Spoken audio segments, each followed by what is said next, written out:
Good evening, groovy citizens, and happy, satisfying Saturday to each and every one of you.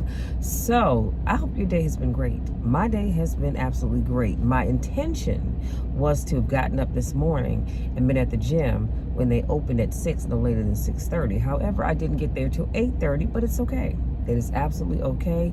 I went in, did what I needed to do, did some back exercises. I think the only thing on my list that I didn't do was work my abs, because by then, child, this girl was just tired. So I went on, did my little 30 minutes of cardio, and was out the door. Now, I am going to go back to the gym tomorrow. After church, I'm going to go. I'll come home and eat something, and then I'm going to go and do 90 minutes of cardio. I'm going to do 30 minutes on the treadmill, 30 minutes on the elliptical, and 30 minutes on the stair machine, and get my behind on out of there, y'all, because I told you I am serious about getting back to where I was prior to the fourth quarter of last year. And yeah, I'm definitely serious about that. So before I jump into today's video, two things I want to share with you. If you can hear the blower going, I do apologize, but it's 43 degrees outside and it has been windy all day long. I mean, all day long. So I have to have my heat on because it's a little chilly out here, and I ran out the house with no coat on, as you can see. Also, the second thing is, so y'all know I'm getting over cold, right? And with the cold comes a runny nose, correct? Well, in having to constantly blow my nose, wiping right here has become very irritated. And when I tell you it burns, like, I'm not even gonna say it, but it burns, okay? And so I was thinking I had to go to CVS and get some kind of an ointment, but I actually found some in the medicine cabinet that I'm putting on it to keep that area soft, because it gets dry and it feels like my skin feels like this. You understand what I'm saying? It's just tight right there. So unfortunately, it has to run its course. It'll heal, and we can move on. Let's jump into today's topic, which is why people dislike you. And this topic has to do with Stoic philosophy. So I like to throw that out there because I just think it's important to do that. But why people dislike you? And to be honest with you, I thought, should I really do my car vlog on that topic? Because to be quite honest with you, in the grand scheme of things, I don't care why you don't like me. I really don't. But I do see from the Stoic perspective why you kind of would like to know why somebody dislikes you, because you care and you don't care. Because if it's something that you've said or you've done, then yes, I want to know that so that I can make that right. But if it's just because of some perceived notion that you have about me, I mean, it is what it is, because people are going to think what they want to think. No matter what you do in life, people are always going to think what they want to think. So here are some common reasons why people may not like you, and they are explained through Stoic wisdom. I have 7 things, a takeaway I'm gonna let you be. Number 1, mutual misunderstanding. This is a result of effective communication and a failure to see things from ineffective. This is a result of ineffective communication and a failure to see things from the other person's point of view. We are quick to form judgment, y'all know that, based on our perceptions, which are oftentimes influenced by our personal experiences, beliefs, and biases. So when other perceptions clashed, So when our perceptions clash with others, misunderstandings arise. Therefore, we should first understand before seeking to be understood. And I thought that was so important. We are so quick to want everybody to understand us. I want you to understand me. You have to understand how I feel, but you don't take the time to understand other people. So, like I said, first understand before you seek to be understood. And again, a lot of times when people dislike us, it always has to do with a mutual misunderstanding. of something we said or something we did, maybe the way we think, I don't know. But there's always that mutual misunderstanding that's typically going to be the underlying reason why there is dislike. Number 2, envy or jealousy. These two things, now this is interesting. These two things are oftentimes used interchangeably, but they hold slightly different connotations. You see, envy is the desire for what someone else possesses. Jealousy involves the fear of losing something like attention or love to another person. Both can lead to people disliking you, oftentimes without your knowledge. From a Stoic standpoint, these feelings often come about because we place too much value on external things, such as success. We place too much value on external things, such as possessions, relationships, success, or accolades. When people see you achieving things they don't have or things they think they will never have, it may often trigger feelings of inadequacy inside of them, leading to envy or jealousy. This is where we need to show empathy and understanding of how others may feel. Those feelings aren't about you. It's about the other person and their low self-esteem. That was very, very interesting.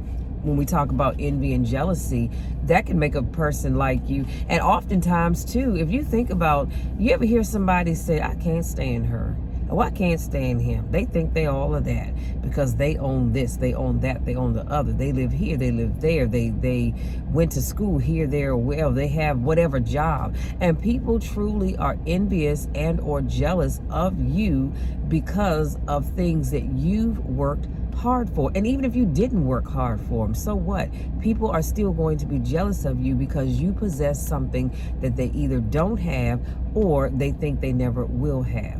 To me, it's a petty reason, but the reality is that there are people that are going to dislike you because of that. Number 3, difference in values. At the core of many dislikes, there lies a fundamental clash of values. You see, different value systems can lead to misunderstandings and negative sentiments towards others. Values are deeply ingrained beliefs that guide our decisions and behaviors. Let me say that one more time. Values are deeply ingrained beliefs that guide our decisions and behaviors.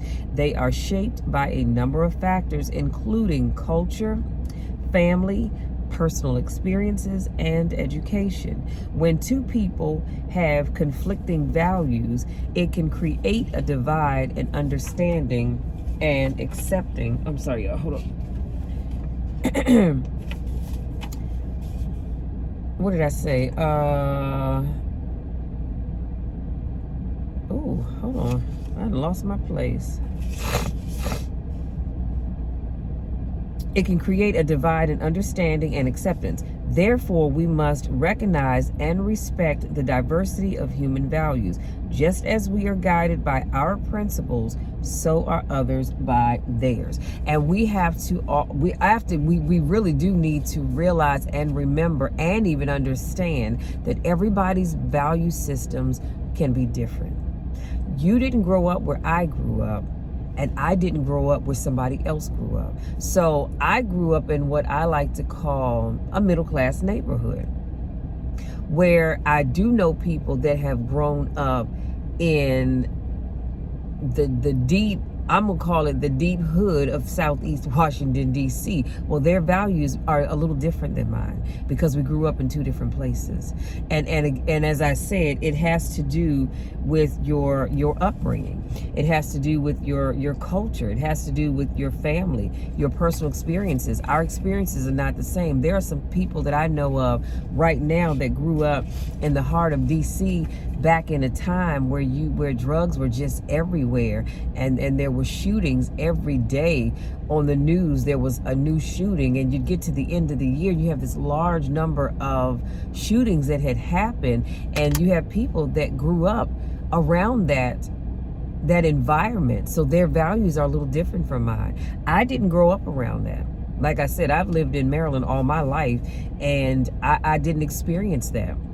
So my values are going to be a little different from other people. So we do have to understand that when we deal with people, their value systems and their beliefs may be a little bit different from ours. It doesn't make them any less than us, and it doesn't make them better than us. It just means that our values are a little different. So this goes back to what I said before, when we have to understand before seeking to be understood.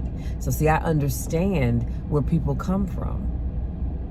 Then I can get them to understand that I didn't grow up in that environment, so I may not see things the way they see them, and it's okay. You know, that's what makes us different, and that's what makes the world a great place, because we're not all the same, because then we would have cookie cutter personalities, and who wants that? Number 4, projection.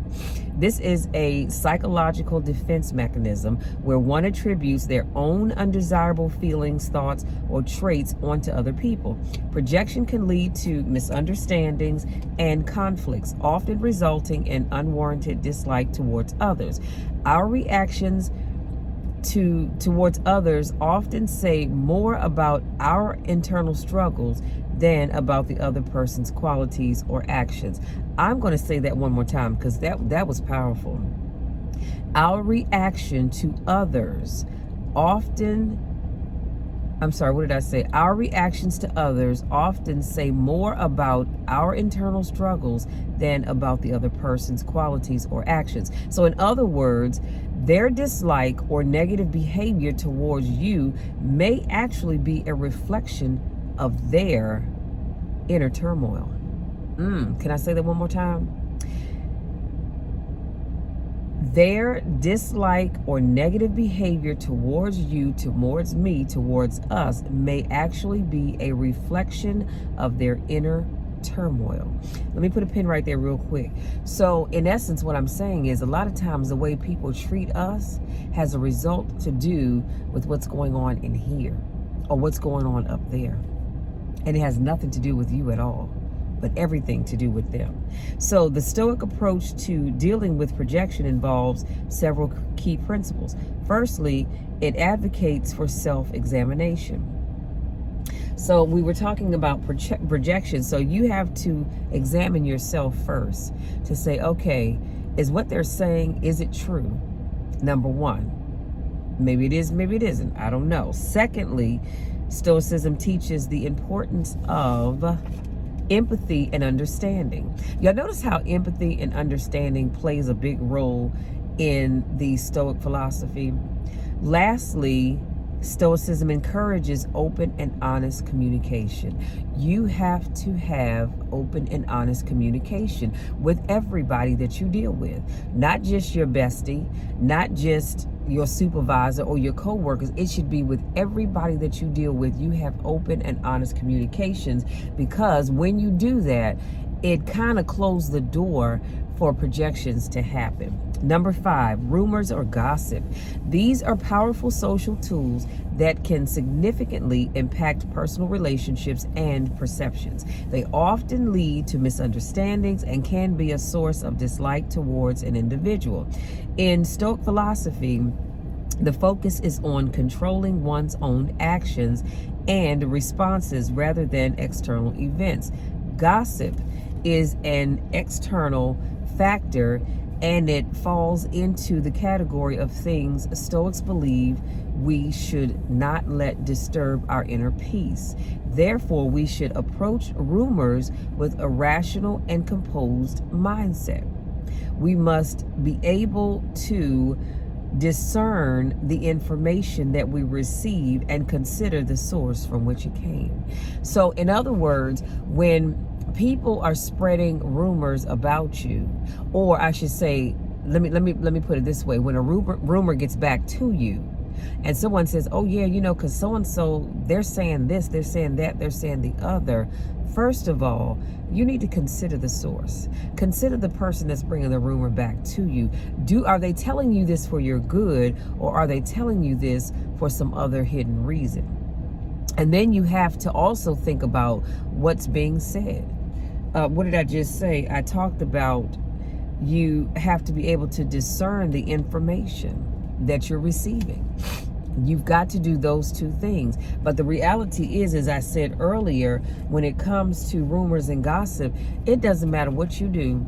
It doesn't matter who you know, where you live, how much you make a year, what you drive, or any of that kind of stuff. Rumors and gossip about you are always going to take place, just like they will about me. People can see you talking to someone and all of a sudden, oh, they must be sleeping together. They must be messing around. And all you're doing is talking to that individual. It could be about work. You all could just be having a general conversation. But honey, the gossip and rumor mill get to going. And oh, did you see Michelle? Girl, she was talking to so-and-so. And you don't even know what we were talking about. Or if somebody gives you a ride and your neighbors see it, all of a sudden you got this rich sugar daddy in your life, and here that could be a co-worker just giving you a ride. Rumors and gossip are always going to happen, and the thing that bothers me is that people will hear gossip and they'll hear rumors and they run with it. They got to go run and spill the tea. Ooh, honey, let me tell you what I heard. Now, you don't even know if it's true. You heard it. And so you're going to carry it on to somebody else. And that person's going to carry it on to somebody else. And it's going to keep going and going and going. And I've had to say to people, let me ask you this.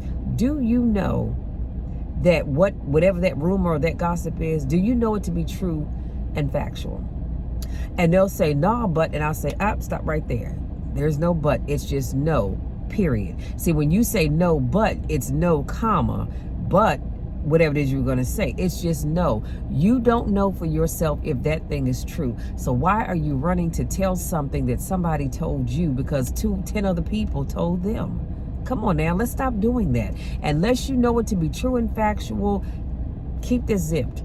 Stop spreading rumors, stop spreading gossip. This is a brand new year, and we're going to stop doing that.